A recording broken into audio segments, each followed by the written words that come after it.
Hey man, I know you think you gotta get clean and come to God, but you don't get clean and come to God. That's right. You come to God and get clean, man. When I first came,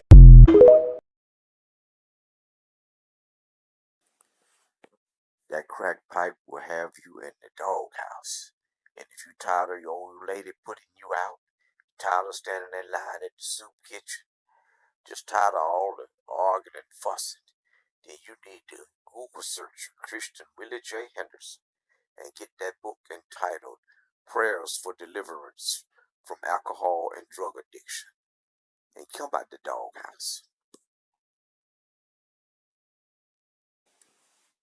The Bible says evil company corrupts good habits. 1 Corinthians 15:33.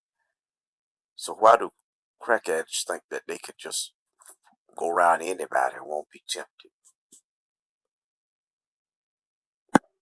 Leave that dope alone. You haven't. So He need to leave that dope alone. Leave that dope alone. Leave that dope alone. Leave that dope alone. Leave that dope alone. Sway.